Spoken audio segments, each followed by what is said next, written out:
ரைட்டாக இருந்துருவான், அவன் எல்லாம் பண்ணிக்கலாம்னு நினைக்கிறாங்களா? சொல்லட்டுமா என் நியாயத்தை? இத்தனை நாள் நான் பேசாமல் இருந்ததே என்னோட தப்பு. சரி விட்டுருங்க, போகிறோம், பார்க்கலாம். பொம்பளை இது அது என்னங்க பொம்பளை? என்ன ஆம்பளை பொம்பளை?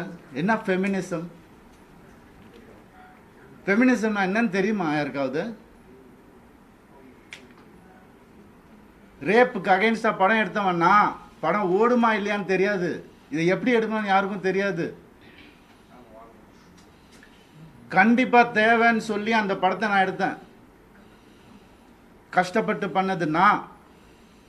பெண்களுக்கு உரிமை இருக்கணும்னு சொன்னது நான். என் படங்கள்ல என்ன சொல்றீங்களா? பெண்களை பற்றி தெரியாதுன்னு எனக்கு எங்கள் அம்மா என்ன அப்படி வளர்க்கல. பேராண்மை படத்தில் நான் சொன்ன டயலாக் எல்லாருக்கும் இன்னைக்கு வரைக்கும் சொல்லிட்டு இருக்காங்க. பெண்கள் மிகப்பெரிய சக்தி, அதை தேவையில்லாமல் வீணடிக்க கூடாதுன்னு நினைக்கிறேன். நான் சொன்னேன்.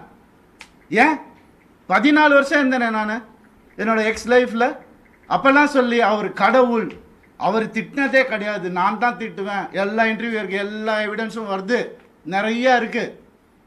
இந்த 2 வருஷம் நான் குவைட்டா இருந்தது உண்மை ஜெயிக்கணும், சத்தியம் நிலநாட்டணுன்ற ஒரே காரணத்துக்காக தான் நான் குவைட்டா இருந்தேன். எல்லாம் வருது.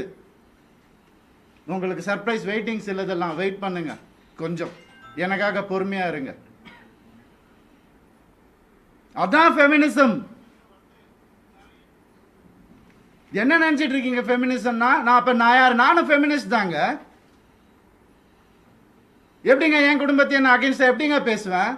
14 வருஷம் பேசலையே, பொறுத்துக்கிட்டேனே. என் பிள்ளைங்களை பார்க்க விட மாட்டாங்க. என்னோட லைஃப்ஸ் ஹாப்பியஸ்ட் டேன்னு நான் ட்வீட் பண்ண, அவனும் நானும் சேர்ந்து டிக் டிக் டிக் படம் நடிக்கும் போது ஏன் பிள்ளைங்க நான் எப்படிங்க விடுவேன்? கேட்டுதான் இருப்பீங்களா? இப்படிதான்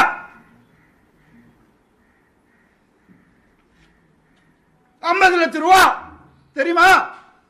2 பேர் ஸ்கூல் ஃபீஸ். எத்தனை வருஷம் நான் அதை கட்டி பார்த்துட்டு இருக்கேன். அவங்களுக்கு நல்ல லைஃப் கிடைக்கணும் கிடைக்கணும்னு.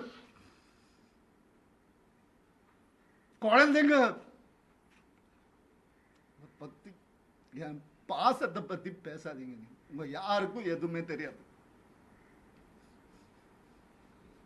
டெய்லி நைட்டு உட்காந்து அவன் செஸ் கத்துக்கிறான். என் சின்ன பையன் டெய்லி உட்காந்து விளையாடுவான். நான் அவன்கிட்ட தோத்து போவேன். நான் என்ன சொல்றீங்களா? குழந்தைங்க மேல அன்பு இல்லைன்னு பார்க்க விட மாட்டாங்க. போன் கான்ஃபிஸ்கேட் பண்ணி வச்சிருக்காங்க. ஸ்கூலுக்கு பாடி கார்டு அனுப்புறாங்க. என் பசங்க பார்க்கணும் இந்த